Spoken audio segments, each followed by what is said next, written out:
Buenos días, nos encontramos en esta oportunidad con el doctor Javier Neves Mujica. Él es ex ministro de Trabajo, docente principal de la Universidad Católica del Perú. Es un jurista reconocido, de harta trayectoria notable sobre la materia laboral y que hoy día nos ha tenido la gentileza de cedernos esta pequeña entrevista para poder dilucidar algunos temas respecto a la negociación colectiva para poder transmitirlos a ustedes. Bienvenido, doctor Javier Neves. Muchas gracias por la invitación, Yarson. Muchísimas gracias a usted, doctor, por permitirnos por concedernos esta entrevista. Justamente un tema tan interesante como es la negociación colectiva. Y doctor, me gustaría saber qué es la negociación colectiva, este tema que se habla mucho en los trabajos, en los sindicatos. ¿A qué se refiere? ¿Qué es este tipo de negociación? Es un encuentro entre el sindicato y el empleador para discutir y aprobar reglas que rijan las relaciones laborales, sobre todo en aspectos económicos y de condiciones de trabajo, ¿no? Tiene una serie de etapas que deberían culminar con la aprobación de un convenio colectivo. Entonces, esta negociación es una negociación que se da entre los trabajadores y la empresa. Exactamente, de manera orgánica y colectiva. O sea, la empresa tiene su propuesta, el sindicato tiene la suya, y en las tratativas se va viendo qué permanece, qué no, en qué monto, ¿no? Es una manera democrática de regular las relaciones laborales. Y doctor, en este caso, si es una negociación entre los sindicalizados, los trabajadores de una empresa, ¿cuál sería el procedimiento a seguir dentro de la compañía? ¿Cómo sería ese procedimiento? Hay básicamente una primera etapa que se conoce como negociación directa, en la cual las partes con sus respectivos asesores empiezan a tratar los puntos que cada una de ellas ha propuesto. Y si no hubiera acuerdo, entonces se acude al auxilio de un tercero. Un tercero que en un primer momento puede ser un conciliador, claro, y en un segundo momento suele ser un árbitro. La diferencia entre el conciliador y el árbitro es que el conciliador intenta que las partes se aproximen, pero no tiene capacidad de proponer fórmulas de solución, claro, y en cambio el árbitro resuelve a falta de acuerdo entre las partes. Y en este caso, si no se llevan entonces, doctor, como usted menciona, un acuerdo entre las partes en trato directo que hayan tenido, ellos llegan a estas instancias de conciliación y arbitraje, donde interviene un tercero, como usted lo ha dicho, ¿no? El conciliador que no resuelve, sino media las propuestas. ¿Y dónde se lleva eso, doctor? ¿Cuál es la entidad? Normalmente la primera etapa de negociación directa se lleva en los ambientes de la empresa. La conciliación en el Ministerio de Trabajo y el arbitraje depende de las partes han designado cada una un árbitro y estos árbitros han elegido un presidente, depende del local que ellos hayan escogido para ese efecto. Muchas veces son, por ejemplo, hoteles. Correcto. ¿No? Auditorios pequeños en hoteles, ¿no? Claro. Unas audiencias privadas, digamos, ¿no? Donde las partes son privadas, claro, efectivamente.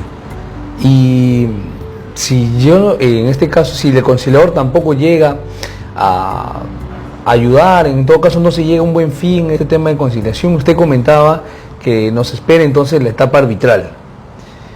¿Qué se hace en esta etapa arbitral? ¿Cuáles son los elementos que intervienen o cómo se resuelve ya en esta etapa? Normalmente el arbitraje tiene dos momentos, ¿no? El primero en el que se debate la procedencia y el segundo en el que ya se debate el fondo. La procedencia se refiere a si las partes alguna de ellas solicita arbitraje potestativo. El arbitraje potestativo puede ser incausado o causado. Perfecto. Si es causado, tiene que acreditarse si estamos ante la primera vez que las partes negocian o si ha habido mala fe. Entonces, si se declara procedente el arbitraje, recién se pasa a la segunda etapa, que es la de las propuestas finales. Cada parte hace llegar su propuesta final y la sustenta desde el punto de vista jurídico y económico. Y en este caso, doctor, este arbitraje potestativo, usted refería que tiene que ser una primera negociación. Esta primera negociación, doctor, ¿es la primera negociación que llega a arbitraje o es la primera negociación que tiene este sindicato con la empresa? Lo último, es la primera vez que las partes negocian. Si es la primera vez que las partes negocian, entonces pueden pedir cualquiera de ellas el arbitraje, ¿no? Correcto. Y entonces llevan las partes, entendemos, el sindicato, la empresa, se van a someter a un tercero que va a resolver entonces ya la causa que se va a ver en la audiencia, imagino. Ya no un tema como conciliación, sino que resuelve ya, van a coger una de las propuestas, ¿verdad? Exactamente. Normalmente es un tribunal integrado por 3 miembros, uno designado por cada parte y el presidente designado por estos 2, ¿no? Cada parte elige un árbitro. Exactamente. Correcto. Y la facultad que tienen estos árbitros, ¿pueden elegir la mejor propuesta o ellos podrían hacer pueden coger la propuesta, digamos, de la empresa, del sindicato? ¿Pueden hacer eso o necesariamente tienen que coger una empresa, una propuesta? La regulación es diferente para el régimen privado y para el régimen público. En el régimen privado no se pueden combinar propuestas, tiene que elegirse una, pero se puede atenuar. En el régimen público sí es posible combinar propuestas, ¿no? Perfecto. Entonces tendríamos que ver la entidad de qué tipo es. Correcto, entonces habría que ver si es generalmente del sector privado y bueno, también tenemos sector público. Entonces en el sector público sí se puede, digamos así, coger una parte de las propuestas que el tribunal considere para el momento de emitir su laudo, ¿correcto? Exacto. Y en el sector privado, cuando llega a la instancia arbitral, no se puede extraer una propuesta de una o de otra, ¿no? Tiene que irse por una que se haya presentado en la audiencia, ¿no? Exactamente. El arbitraje privado es teóricamente de propuesta final, aunque cabe la atenuación. Claro. El arbitraje público podría ser de punto medio, ¿no? O sea, que el tribunal decida combinando elementos de cada propuesta, ¿no? Ahora, doctor, justo leíamos que hay digamos, un punto de discrepancia y bastante debate con esto de que se vean temas económicos en los arbitrajes cuando son sindicatos de empresas públicas o del sector público, ¿no? En este caso, porque estaríamos hablando de que un relativo incremento salarial entre los sindicalizados podría incrementar entonces la ley de presupuesto anual que se hace para ese sector o para esa entidad, ¿no? Y es por eso que empieza el debate sobre si es posible o no. Las leyes de presupuesto y la ley de servicio civil prohíben la negociación colectiva de condiciones económicas para los trabajadores del Estado, pero ambas han sido declaradas inconstitucionales por el Tribunal Constitucional. Correcto. No deberían estar rigiendo, pero sin embargo se siguen aplicando. ¿Qué es lo que suelen hacer los tribunales arbitrales? Aplican control difuso y de este modo inaplican las normas que el tribunal ha declarado inconstitucionales. La Defensoría del Pueblo recientemente ha emitido un informe de adjuntía en el que recuerda que estamos viviendo una situación de hecho inconstitucional, ¿no? Al mantener en los hechos reglas que están segregadas del ordenamiento por el Tribunal Constitucional. Y doctor, ¿cuál es el panorama que tienen ahora el sindicato? ¿Cómo se ha venido en los últimos tiempos? ¿Realmente es una vía alternativa, idónea, satisfactoria que se está dando? ¿O aún pese a que se llegue a esta instancia arbitral queda la discrepancia entre los trabajadores y los empleadores? ¿O sí ha sido fructífera esta alternativa que se ha puesto en la norma, ¿no? Mira, yo creo que las partes se tienen que reconocer que así como ellas, cada una de ellas tiene un interés legítimo, la otra también lo tiene, y que los conflictos que inevitablemente van a surgir entre ellas deben encauzarse de manera pacífica. El método más adecuado para ello es la negociación colectiva.